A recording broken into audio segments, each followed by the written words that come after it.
various states. We arrive to our noble position in whatever way we come to it, and we come to ourselves openly and willingly, even if we're tired or whatever else might be going on. So once again, I just want to thank each of you for being here and just participating in the exploration of the practices with each other and the teachings of the Buddha, and making them relevant and accessible as much as we can in today's world, and welcoming people of every age and ethnicity and cultural heritage and religious background and socioeconomic group, ability, and sexual orientation or gender identity. And in this way we can aspire to really following in the footsteps of the Buddha, who offered his teachings of awakening and freedom freely to everyone without exception.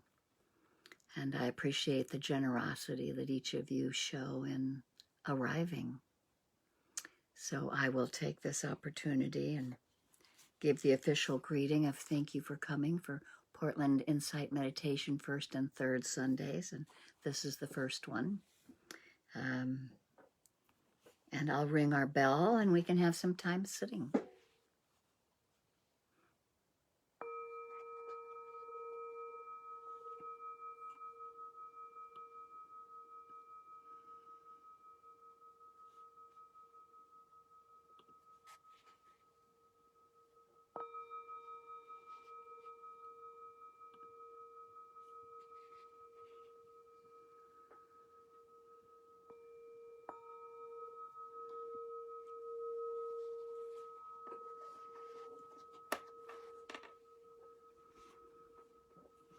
Just connecting in with our thoughts and feelings from having spoken and having heard each other, and allowing this generosity and gratefulness for the practice and for yourself for choosing to do this. May we find a place that's comfortable, whatever works.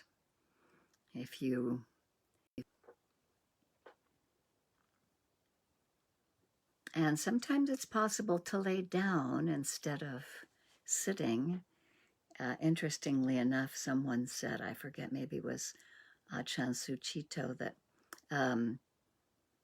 I think they said that Achan Cha let people lie down, but he didn't want them to lie down more than 12 minutes, which I thought was interesting because they would likely fall asleep. So I know some of us are a little draggy, but you can just be exactly how you are. And let's just take a few moments to let ourselves settle into the body, noticing what we can feel there.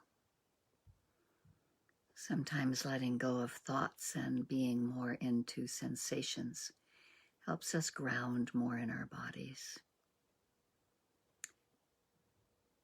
But also sometimes when people come into their body more, there's trauma events that can be triggered, remembered. So while staying in our body, it's useful to try to be with one place at first, at the nostrils, or feeling the seat on the cushion, really noticing gravity, feeling our feet on the floor, noticing pressure, noticing heat or cold. So choosing whatever works best for you at this time of attending to the breath or to a touch point in the body as a grounding point to return to. If we get lost in thoughts, we can come back to that point.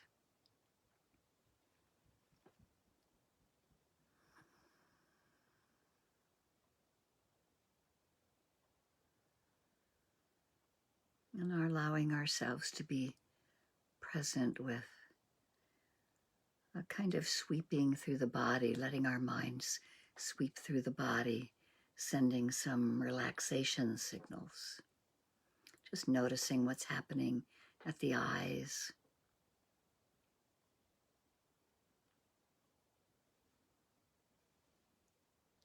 Often as soon as we notice, oh, there might be tension around the muscles, around our eye sockets, they can just relax a little. Noticing around the temples and the jaw. Being present with how it feels and allowing this kindness for ourselves, holding ourselves gently to flow through the body. Relaxing the tongue, the mouth, letting this kind of sweeping, relaxing yet just the right amount of energy to keep us aware in the present moment as we are noticing the weight of our hands where they might be falling.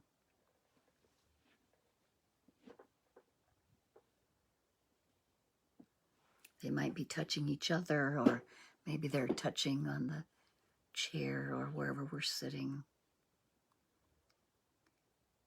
And inviting ourselves to feel the gravity in the present moment of our being in this space that we're occupying. That the breath is in the body. There can be grounding in the body.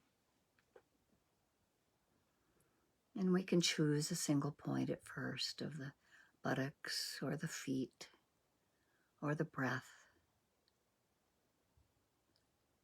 to just be noticing sensations occurring. Bare sensation arriving to this sense of touch or this sensation at the nostrils or the noticing what's happening at the belly. We might have sounds arriving. We can notice the sounds, whether they're near or far. We can notice each of the senses. We can notice there might be a sense of inner seeing happening. Sometimes we have a light behind our eyes that we notice without attaching to what's happening, but just allowing the purity of sound arriving at the ear, or the purity of whatever seeing might be happening. Or if our eyes are just slightly open, we can have a soft gaze. We can notice the touching pressure of our eyelids or our lips. We may notice our hands touching, our buttocks touching, our feet touching. And so we come to our senses.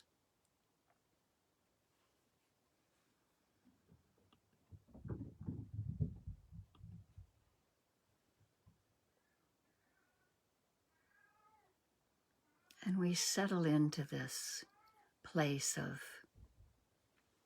being present with what arises and passes.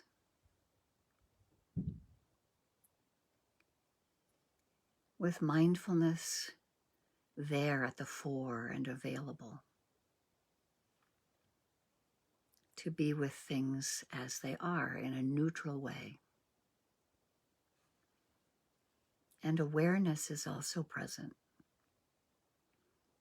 Awareness can distinguish sometimes whether something that arises is skillful or unskillful.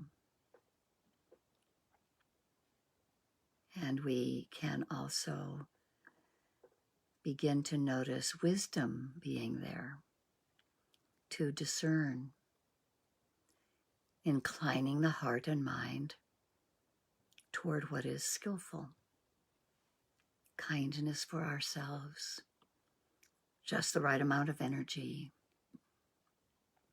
concentration that gets built up over time from moment to moment as mindfulness is present and awareness is arising with that mindfulness of what object we might be mindful of.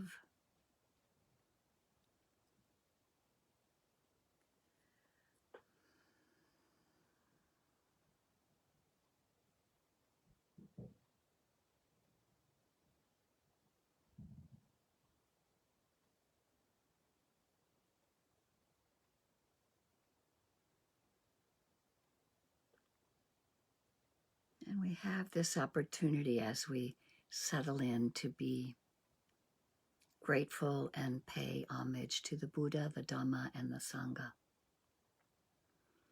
to the possibility of awakening that the Buddha showed us the way to, and the Dhamma, the teachings that were taught and the teachings that unfold all around us in our moment-to-moment experience of seeing things clearly.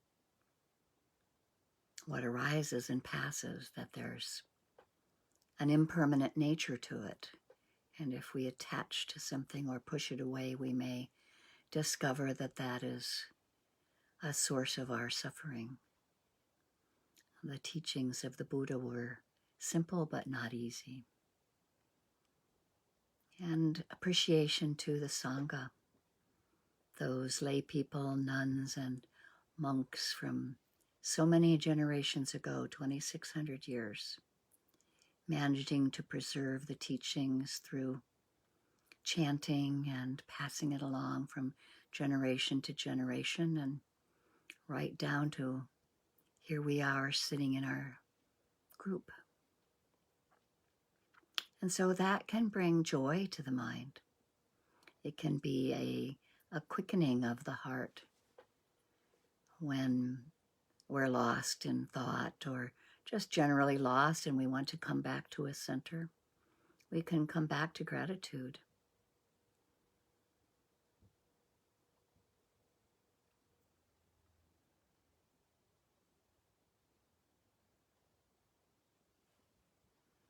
We can come back to the breath.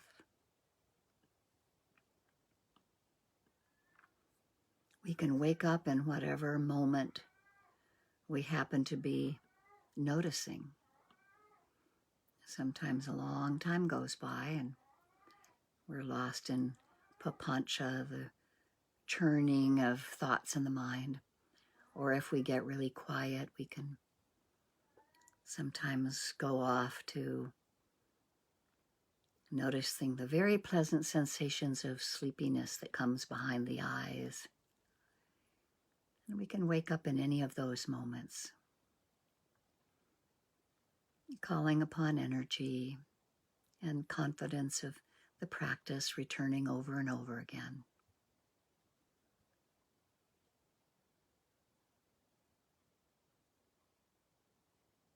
Mindfulness ever present. Concentration being developed and wisdom that helps us decipher what is worth paying attention to. Some things we just let go.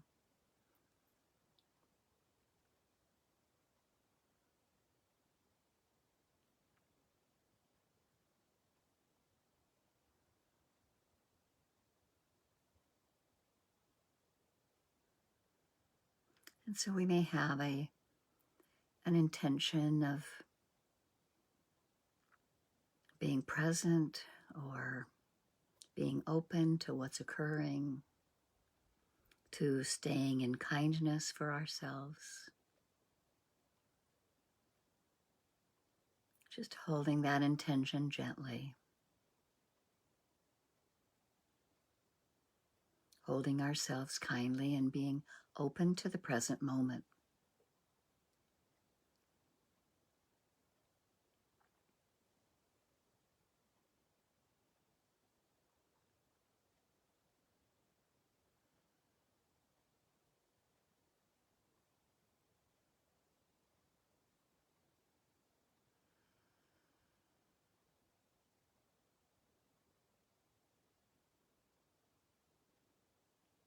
as I give us reminders every now and then of just coming back to the present, you can let the sound of my voice just arise and pass away. Maybe you'll notice what I'm saying, or maybe you'll just stay where you are in your practice of noticing, grasping, or clinging, something seeming pleasant, or perhaps something seems not so pleasant. Ill will can sometimes be there, or pushing away what's mindfulness is noticing, the hindrances of grasping and clinging, aversion. Sometimes doubt can arise. And it's just doubt. We can see that clearly. And as soon as we see that clearly, we're in the present moment. And we've had a moment of awakening. There's a moment of joy again. There can be restlessness in the mind, and there can be tiredness in the heart and the mind. We're just here for what unfolds and to see it as clearly as possible.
If we find ourselves spacing out or spacing in, we can notice.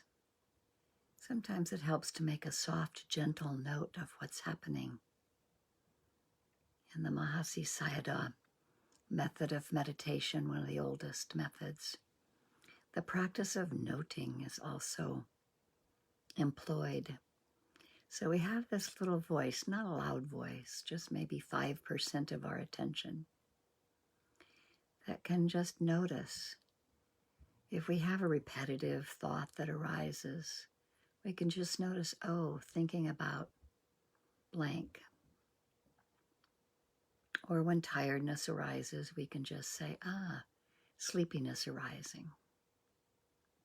It gives us a little space between identifying fully with grasping on to what might be happening. It gives mindfulness and awareness an opportunity to come to the fore with that soft, gentle note.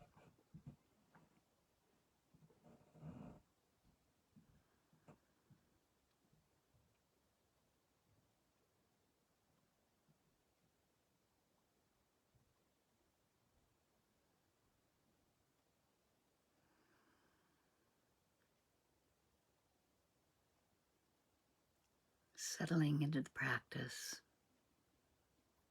noticing the breath arising and falling, or pressure or warmth or heat, or possibly noticing the sensation of the buttocks on the cushion or a touch point in the body.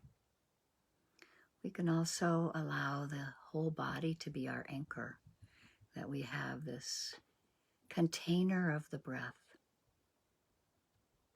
Well, sometimes we can feel the breath breathing through the entire body. So whatever works for you to help you stay present and waking up to each moment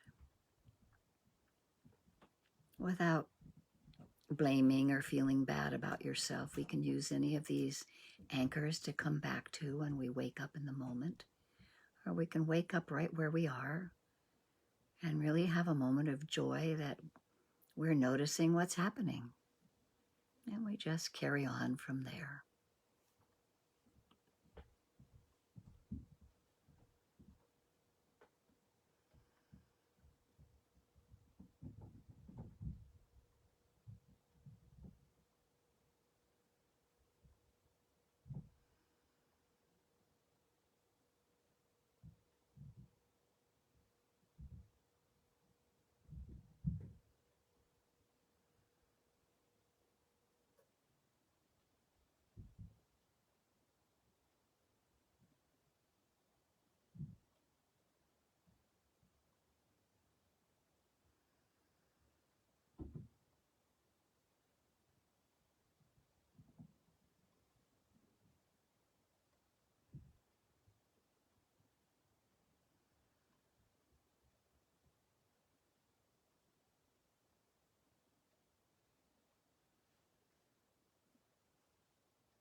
We don't have to try hard to make anything happen, but we do want to be present for what is happening. Sometimes that takes arousing a little more effort, just skillful effort. Maybe opening our eyes a little, or just reminding ourselves to reboot, begin again with ease and kindness and gratitude for ourselves.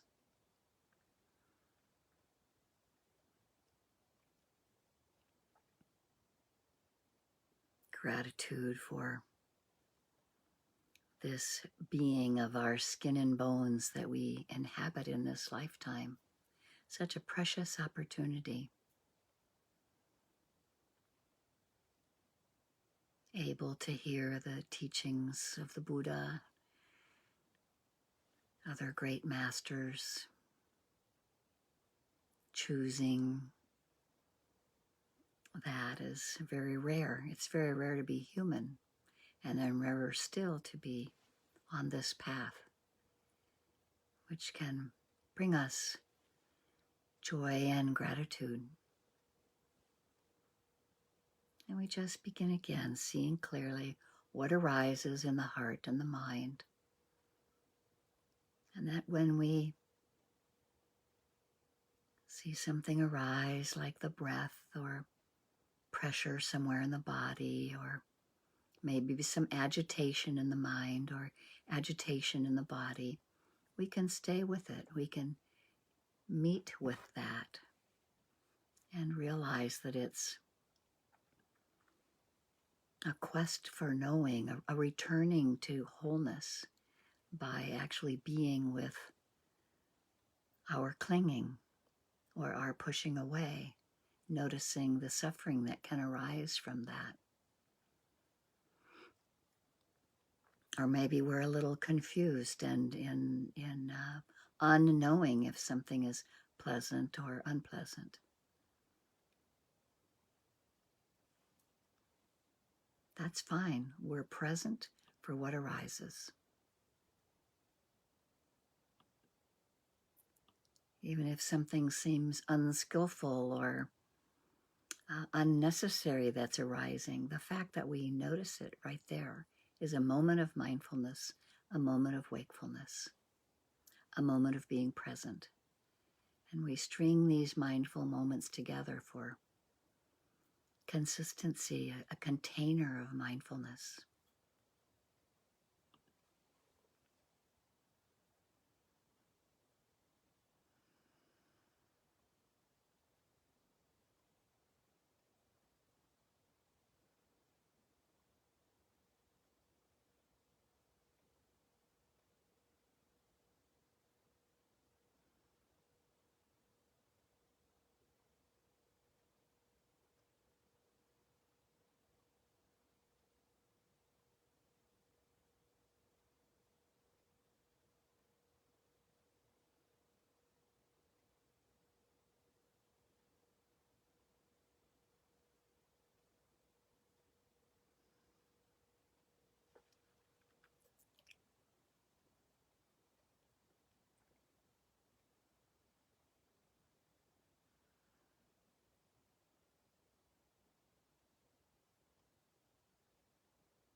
we can ask ourselves, what is being known right now? What is happening? What is being known?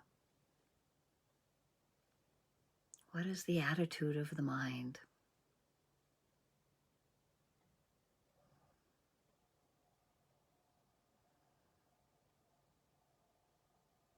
Whatever is being known is an object for mindfulness, whatever it is. Mindfulness sees it, awareness is with it. We notice it for as long as those conditions have come together. And when those conditions disappear, fall apart, change, as they always do, we can be present for the passing away of that moment and noticing what happens in the next moment. And these moments are so fast, so fleeting. There are so many opportunities to be aware in the present moment over and over and over again. And sometimes employing that noting possibility can keep us a little more aware of the quickness of what's happening. Maybe the same thing is happening over and over. I remember Joseph Goldstein reporting how the judgmental mind was always so prevalent, and he would just note judgment, judgment, judgment, judgment over and over again, hundreds of times through a sitting. But it's not a rote kind of speaking to ourselves. It's just a knowing so that it doesn't interrupt our presence, but we can acknowledge, this is happening, that's happening, tension here, tightness there, pleasant sensation here, pleasant there, unpleasant, neutral, don't know. Back to open, spacious awareness to let whatever arises at any of the senses be known.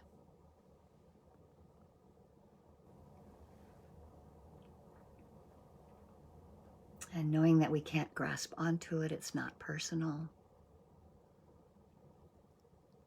If we grasp or push away, that suffering is noticed, but we can't hang on to it. It's not personal and it's gone. And the next moment is here.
Softening in our bodies and softening in our minds. Releasing and letting go isn't really an active, but more of a noticing when things are released. True renunciation we see clearly as things are let go of as they disappear. We see moments arise. We see them stay due to causes and conditions. We see them pass away. And we can experience clearly what happens if we grasp,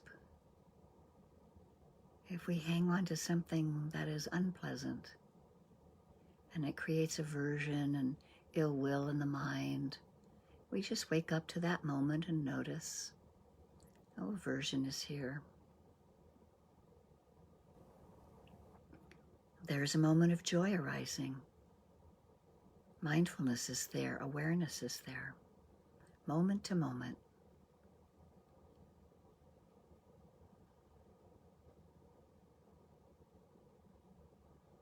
We catch ourselves in tiredness. We notice the pleasant sensations that it probably brings on, not letting the mind be judgmental, just beginning again, opening the eyes, letting some energy in, holding ourselves kindly. It's an ongoing practice, and we have these few precious moments to be in this particular formation of ourselves.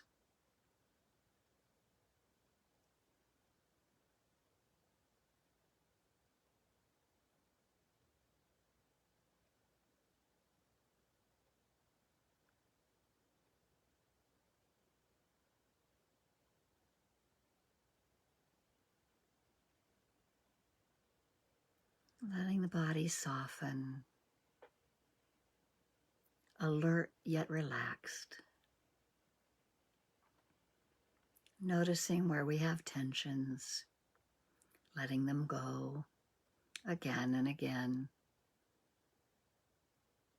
Habits are ingrained.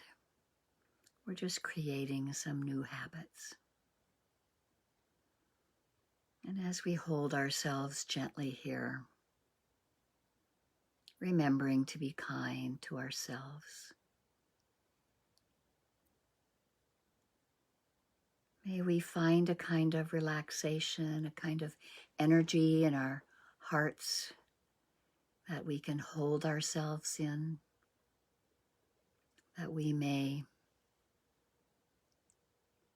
be free from harm, have ease and well-being.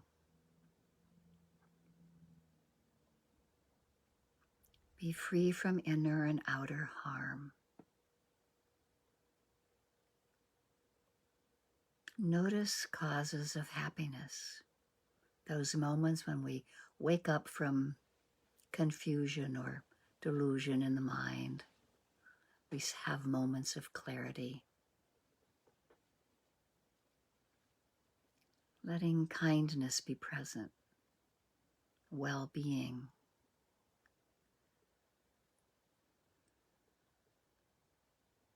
And may we have compassion for ourselves when things seem to be challenging in the mind and in the heart.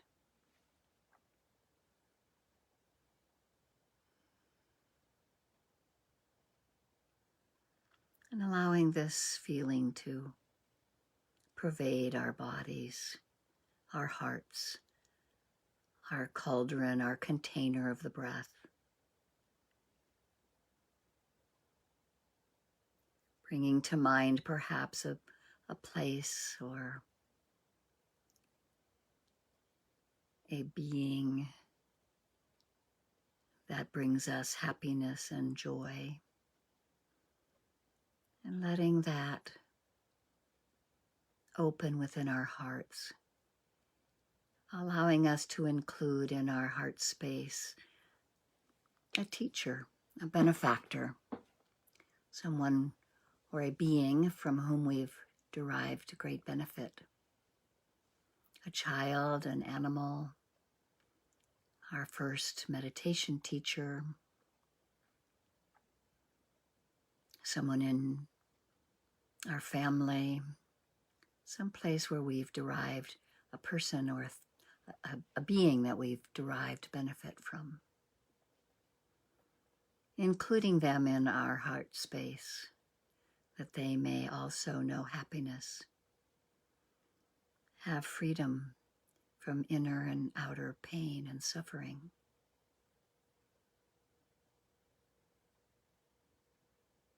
May they have ease in their lives. And as we have this feeling or come up with our own phrase, we can let that surround our benefactor.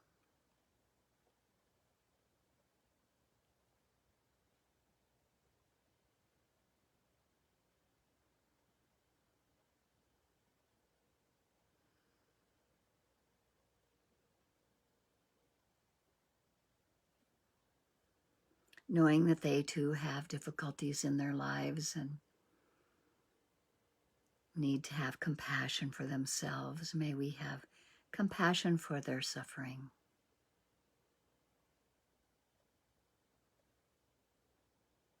May we let our heart quiver in kindness and compassion. Without falling into extremes, we can have equanimity. May they find moments of joy. So we hold these Brahma Viharas, loving kindness, compassion, sympathetic joy, and equanimity, as a way of our heart to include ourselves, our benefactor, and we can also bring in a close friend. Envisioning our friend happy and healthy, or feeling their presence within our hearts.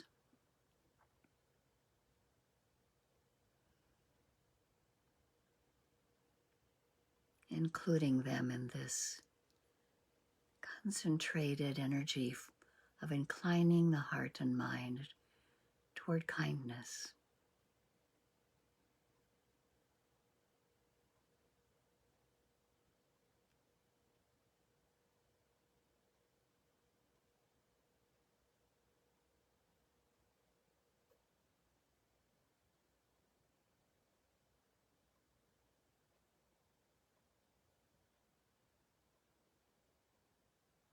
Maybe sometimes you have a feeling, or maybe a color arises, or some sound comes in. It just helps you think of this close friend, including them in this well-being, including them in being free from inner and outer harm, having ease and well-being.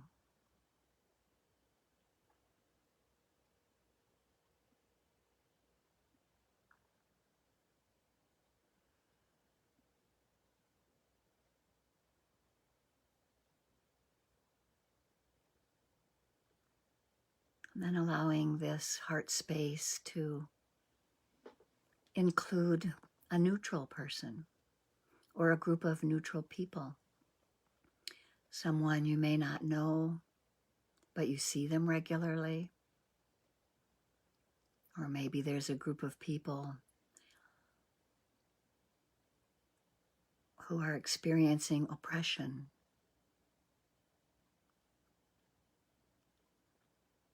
Our minds and hearts can go to many arenas. Those that are immigrants rushing to save their lives and their families from violence in their countries. There can be those who are suffering from illnesses, those who suffer violence, oppression, without falling into extremes of pity or removing yourself from the situation, just allowing our hearts to be open for the suffering of others.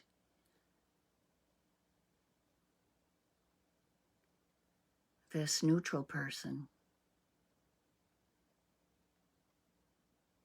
still staying grounded in your heart and in the practice of kindness and compassion, wishing others to be free from harm, safe and protected, keeping them in our hearts.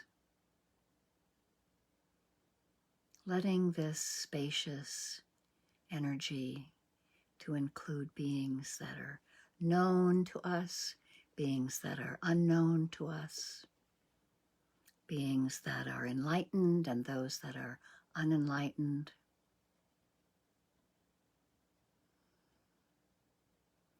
Those that swim and crawl, walk, fly,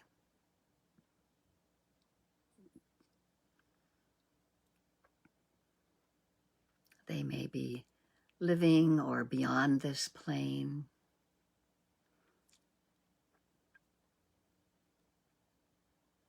May all beings everywhere be free from harm, safe and protected, have ease and well-being. Anicca vata sankhara upadavaya domino upakitawa meruchanti te samvapasamo sukho. All conditioned things are subject to impermanence. Conditions come together. They arise and pass away, and seeing this clearly with mindfulness brings the greatest happiness, which is peace.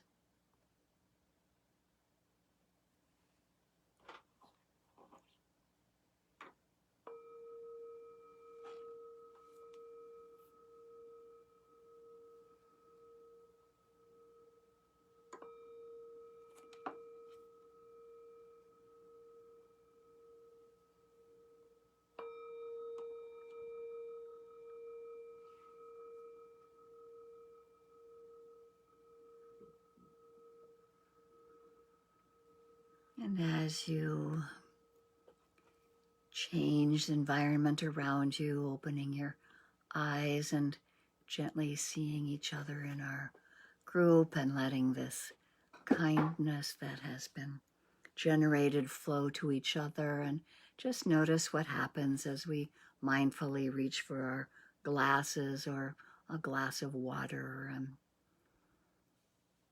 Let's let ourselves take just a 3 or 4 minute break, a bio break. You can stand up and stretch, and I'll come back around with a dharmic topic. Hi, Paul. Nice to see you. Thanks for joining us. And we'll just come back in 5 minutes at the very most.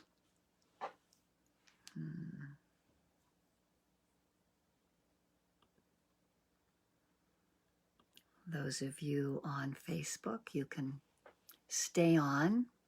I will continue.